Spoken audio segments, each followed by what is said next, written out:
겸손과 기도.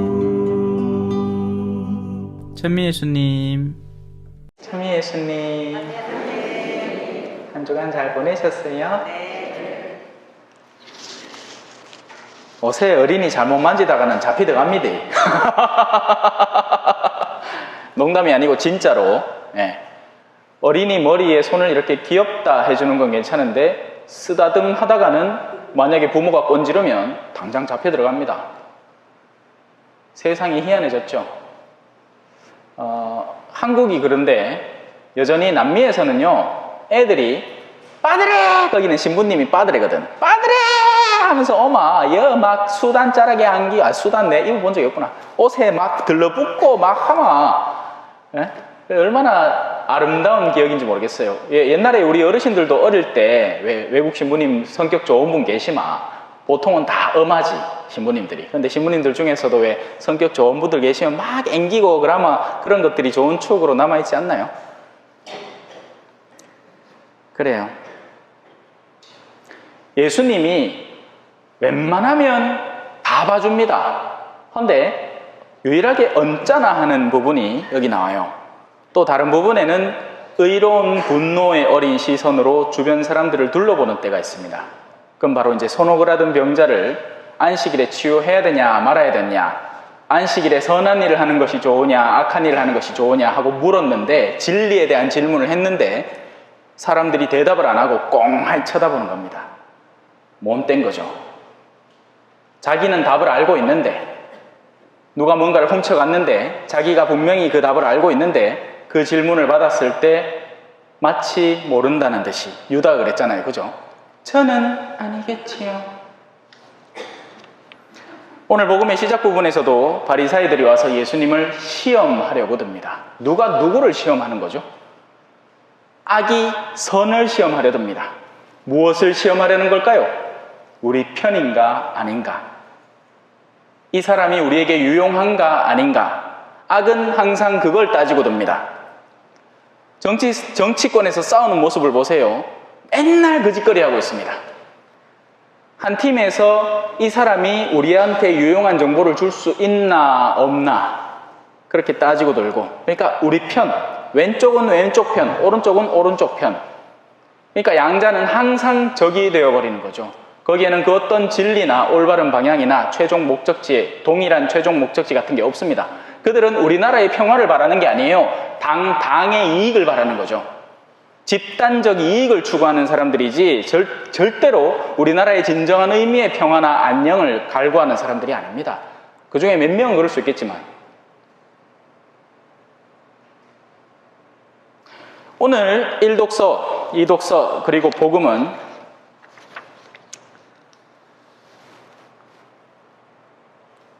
어디로 갈래를 말합니다. 어디 가고 싶으냐? 마지막으로 어디 도달하고 싶으냐? 어떤 상태를 누리고 싶으냐? 자, 그 여정을 지금 저하고 같이 좀 떠나볼게요. 신앙 안에서 우리가 분명히 간직하고 있어야 하는 하나의 명제, 변함이 없어야 하는 명제는 하느님은 선하시다입니다. 맞습니까? 하지만 이게 문제가 생깁니다. 왜요? 하느님은 선하신 분, 거기에 또 다른 명제를 몇 개 더 붙여봅시다. 하느님은 전지하신 분, 모든 것을 아시는 분, 맞습니까? 하느님은 전능하신 분, 맞습니까? 자, 이제 여기서부터 문제가 생겨납니다. 세상 꼬라지가 왜 이렇습니까? 이게 흔히 무슨 신앙 영화나 종교 영화나 여기에서 꼬롬한 생각 가진 사람들이 질문하는 내용입니다. 신앙에 다가오기 힘들다는 거죠. 왜? 아니, 천주교는 하느님이 전능하시고 전지하시고 선하다고 가르치는데 왜 세상 돌아가는 꼬라지는 그렇지 않느냐라는 이야기입니다. 왜냐하면 여기에는 몇 가지 명제가 더 필요하기 때문입니다. 인간이라는 신비가 개입되어 있습니다.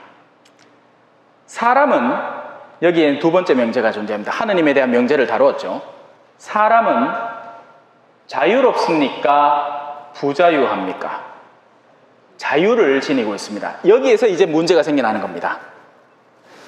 선하신 하느님은 당신의 선을 살아있는 상태로 유지하기를 원하십니다. 안 그랬다면 이 세상을 애시당초 창조할 이유 자체가 없습니다. 맞습니까? 틀립니까? 내가 가장 완전하고 내가 가장 완벽한 존재라면 저 산에 많잖아요. 마하반야 바라밀타 신경가 한자재 보살 행심반야 바라. 안 움직여. 꼼짝없이 그대로 있습니다. 뭐 하나 바늘 하나 안 들어가고 바늘 하나 나오지도 않아요. 뭐라 해도 그냥 가만히 있고 모든 것은 다 연기설에 의해서 서로서로 연계되어 살아가는 것이니 너희들도 그러려니 하고 그냥 살아라. 너희가 겪는 고통은 사실은 고통 자체가 없는 기다. 착각이다. 이렇게 하고 있는 거예요. 맞습니까? 착각입니까? 아니죠. 우리가 겪는 고통은 엄연한 고통입니다. 실존하는 것이고 실제하는 것이죠. 다루어야죠. 그게 어디서 나온 것인지를 알고 그것을 나오지 않도록 할 수 있고 이미 나와 있는 고통이라면 메꿔놓고 해결해 나갈 수 있어야죠. 하느님은 살아계신 분이십니다. 사람 한 명을 죽여놓고 땅바닥에 눕혀놓읍시다. 그리고 그 옆에 살아있는 사람이 움직이고 있습니다. 그러면 이제 이 사람은 변함이 없을 테니까 죽어있으니 변함이 없을 테니까 이 사람이 더 완전하겠네요. 이 사람은 변동도 없고 미동도 없고 움직임도 없으니 아니죠. 살아있는 사람이 더 완전하죠. 우리의 하느님은 살아계신 분이에요. 그렇기 때문에 당신의 사랑이라는 것이 활성화되어야 됩니다. 어떻게 활성화할 수 있을까요? 사랑은 어떻게 활성화할 수 있죠? 전기는 왜 만들어냅니까? 보내려고 만들죠. 전기는 보내서 C라고 만듭니다. 그죠? 그러있기에 우리가 요 프로젝터도 꺼졌노? 요 저한테는 빛이 보이네. 프로젝터도 켜져 있고 전등빛도 켜져 있고 에어컨도 팽팽 돌아가고 마이크도 작동 잘하고 그러죠. 전기는 쓰이기 위해서 생성되고 쓰이기 위해서 보내집니다. 자, 이제 그 사랑이, 하느님의 사랑이 우리에게 다가옵니다. 내가 전기를 만들어냈어요. 근데 그 전기를 저 길가에 있는 나무 하나 뽑아다가 전기를 쿡 갖다 찝어요. 막 그 나무가 그 전기 받고 하고 움직입니까? 옷에 그런 인형 하나 있더라. 선인장 인형인데 옆에 시끄러운 소리 내면 하도 귀여워가 하나 살까 말까 고민을 많이 했네. 얼마나 귀엽던지. 나무는 전기를 안 만져봐야 수용체가 없습니다. 맞습니까? 뭐 어디다 받아들여요? 전선이 있나 뭐가 있나. 그렇기 때문에 전기가 아무리 와도 무용지물이에요. 전기는 이런 전자제품들에게 닿아야 그 안에서 활성화되고 그 본연의 목적을 다하죠. 하느님의 사랑은 그 사랑을 받아들일 수 있는 존재에게 다가가야 됩니다. 맞습니까? 틀립니까? 인간만이 바로 그 목적으로 창조된 겁니다. 다른 동물들은 이 생을, 자신에게 허락된 생을 살고 갈 뿐이에요. 식물에게도 혼이 있습니다. 그걸 생혼이라고 하고요. 동물에게는 각혼이라는 것이 있다고 합니다. 감각, 느끼고 반응하는 혼. 식물은 그냥 생존하는 혼. 하지만 인간에게는 어떤 영혼이 있다고 가르치죠? 제가 답을 벌써 말해버렸네요. 영혼이 있습니다. 오직 인간만이 선과 악이라는 범주에서 선택을 할 수 있도록 창조된 거예요. 자, 그러면 인간은 자유롭고 하느님은 선하고 전능하시고 전지하십니다. 그리고 그 사랑을 뿜어내시죠. 마치 태양처럼, 태양이 빛을 온 저녁에 보내는 것처럼.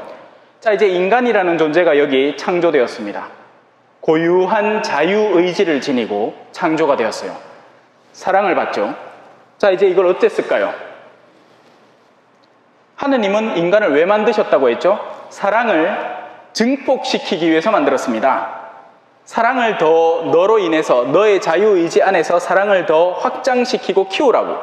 그런데 인간의 문제는 뭘까요? 자유가 있기 때문에 하느님의 뜻에 따라서 그렇게 할 수도 정반대로 뭔 상가이고 내 마음대로 살란다 할 수도 있다는 거죠. 하느님의 뜻에 따라서 그 자유를 올바로 쓸 때 무엇이 나오느냐? 선이 나오고 사랑이 나오고 아름다움이 나오고 죄송합니다. 풍요로움이 나옵니다. 야가 뭐라 한다. 조용해. 하느님의 뜻에 맞게끔 우리의 자유를 쓸 때 거기에서 하느님이 세상을 창조하실 때 썼던 온갖 아름다움이 고스란히 거울처럼 반사되게 됩니다. 빛이 강렬하게 내리쬐는데 우리가 손거울 반딱반딱한 걸 들고 있으면 그 빛을 고스란히 다시 되비춰내죠.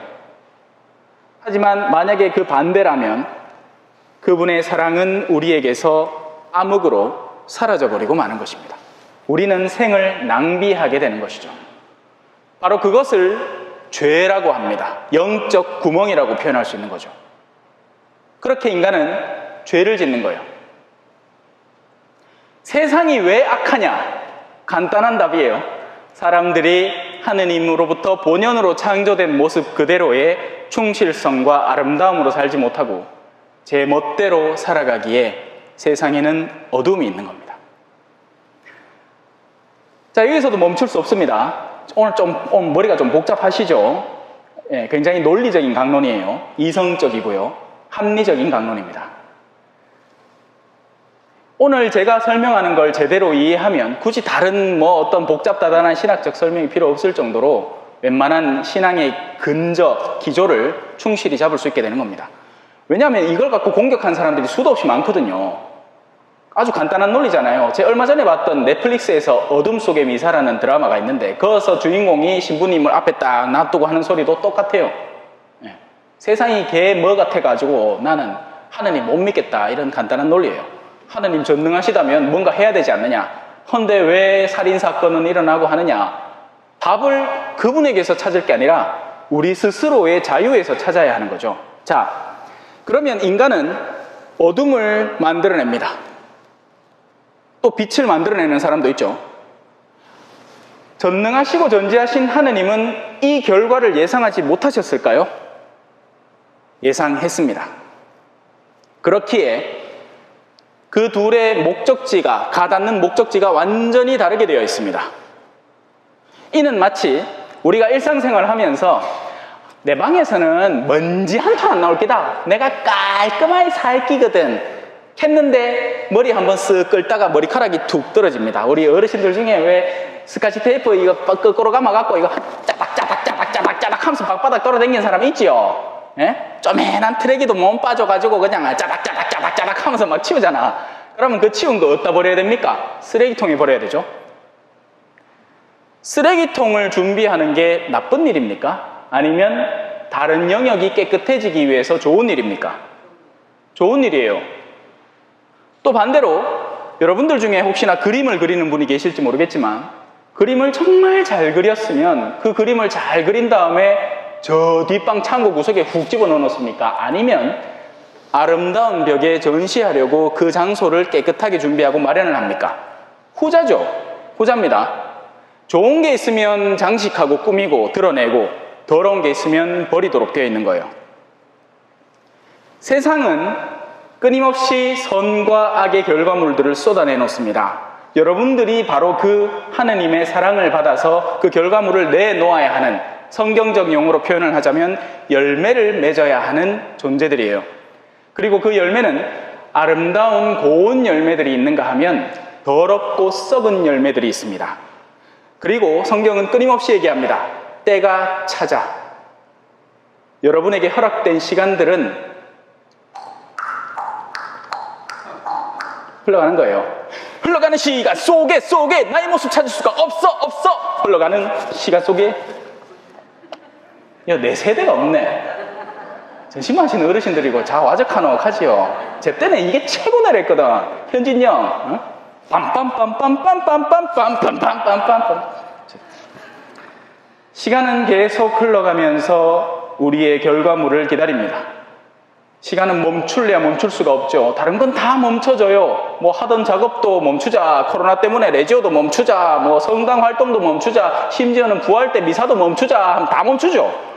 하지만 이 흘러가는 시간만큼은 멈출 수가 없는 겁니다. 왜요? 시간의 주인은 하느님이시거든요. 인간은 시간의 주인이 아니에요. 지가 암만 돈이 많다 해가 죽음의 시간을 조금 더 연장시켰다고 해서 시간을 연장시킨 게 아닙니다. 시간은 계속 흘러가는 거예요. 어쩌면 더 비참하게 죽을지도 모르죠. 차라리 다른 친지들과 더불어서 가족들 안에서 아름답게 야, 아들아 서로 잘 사랑하고 살그래 가면 이쁜데 돈 많이 들여갖고 중환자실 들어가고 막 돈을 막 갖다 쏟아붓잖아요. 그럼 어떻게 되는지 아십니까? 벌써 죽었어야 돼. 근데 아이고 저 막내 미국에서 3일 뒤에 온다 하네. 3일 동안 살리나라 이겁니다. 그러면 그 매달리가 살아있다 한게 제가 중환자실에서 일해봐서 알아요. 현대의학 기술은 인간을 끔찍한 말로를 기다리게 도와줍니다. 자연스럽게 세상을 떠나고 아름답게 하직했을 생을 지지부진하게 살려놓죠. 중환자실에 오래 있는 환자들은요, 피부가 젤리처럼 변합니다. 손가락으로 꾹 누르면요, 생기가 없어요. 우리는 탄력 있잖아. 누르면 바로 회복됩니다. 중환자실에 있는 환자들은 꾹 누르면 거기 제 지문이 그대로 남아 있습니다. 포지션 체인지라고 욕창 생기지 말도록 옮겨야 되거든요. 그렇게 해서 힘을 주고 꾹 잡고 옮기고 나면 손자국이 그대로 눌려 있어요. 만약에 그 영혼이 그 안에 고스란히 들어있다면 얼마나 괴로울까요? 한마디도 못하고.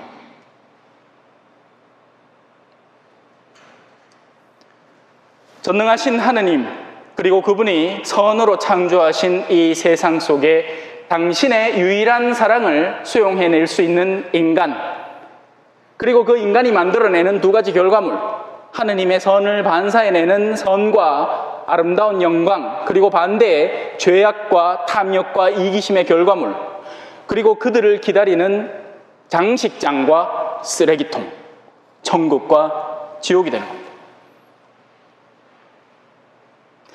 문제는 뭘까요?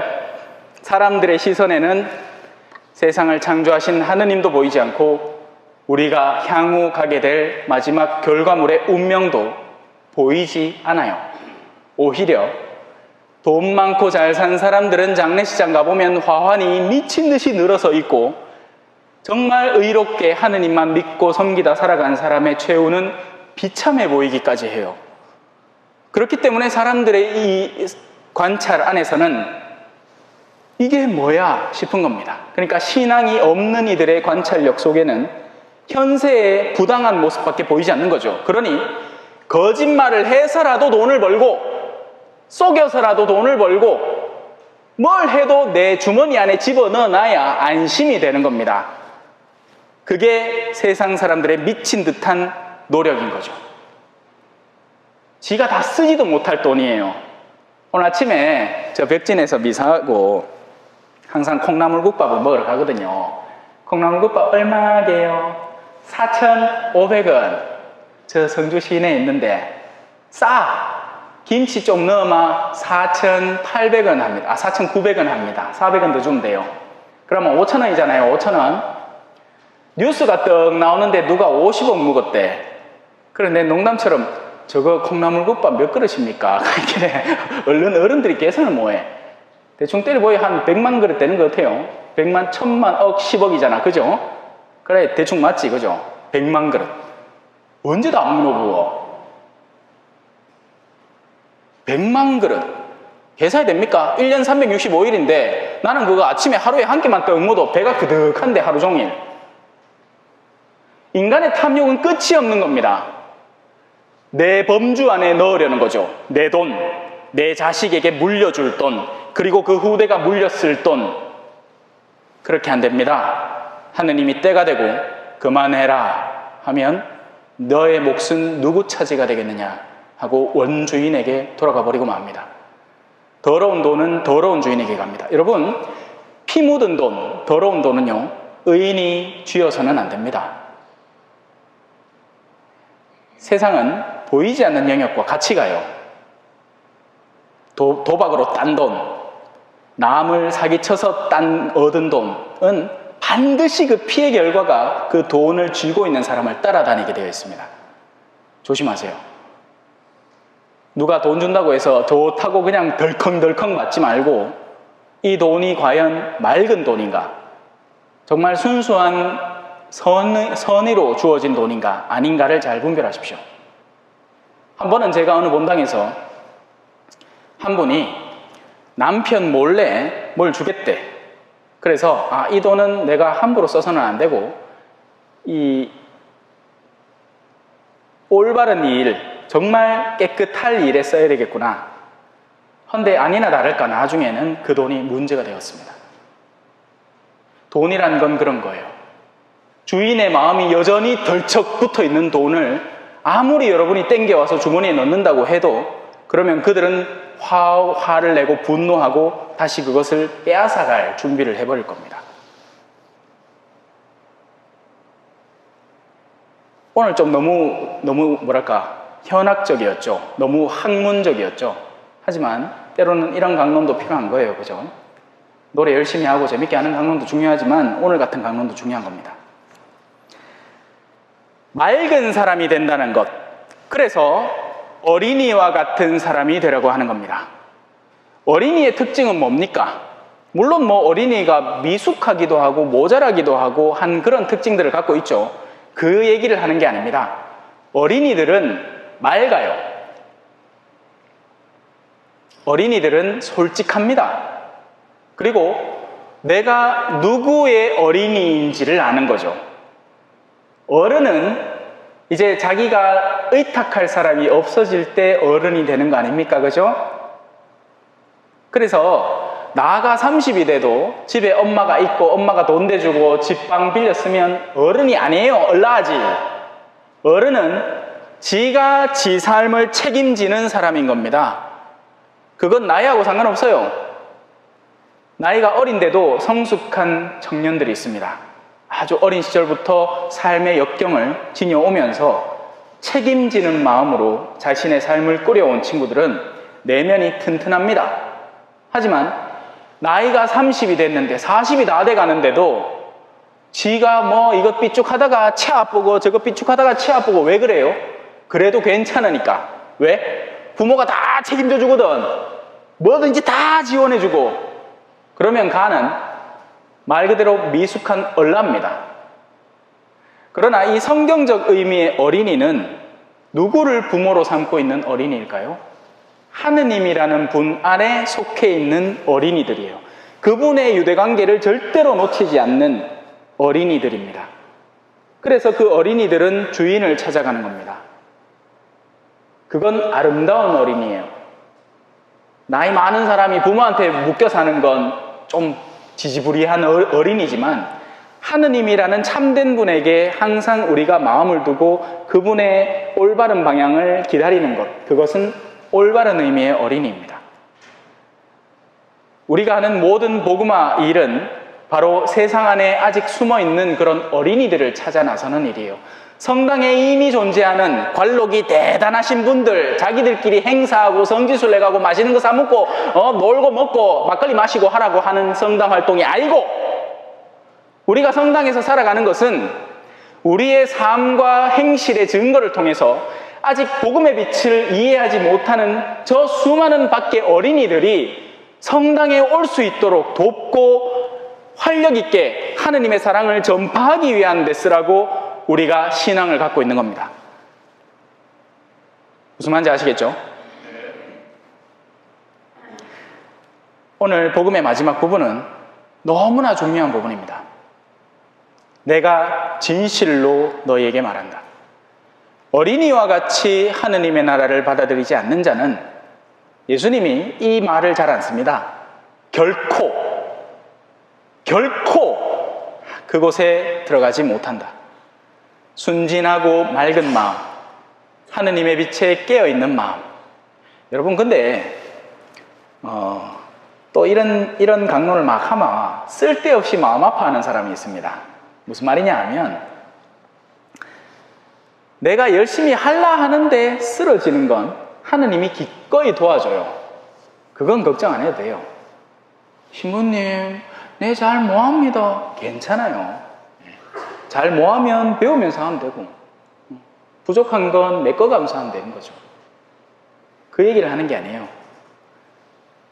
하지만 사람들 중에는 오늘 바리사이들처럼 진리를 눈앞에 두고 그분을 시험하려고 드는 악한 의도를 가진 사람들이 있습니다. 이들은 결코 하늘나라에 들어가지 못하게 될 거예요. 만약에 그 마음을 고수하게 된다면 말이죠. 그래서 우리 웬만한 어르신들은 너무 걱정 마시소. 이제 고생할 만큼 했잖아. 남은 시간 동안 자식들이 속을 좀 쓱둑했지만서도 마지막까지 하느님 치다보고 조용히 살아가면 됩니다. 오늘 복음 한 후송입니다. 우리가 서로 사랑하면 하느님이 우리 안에 머무르시고 그분 사랑이 우리에게서 완성되리라. 아멘. 찬미 예수님, 겸손과 기도.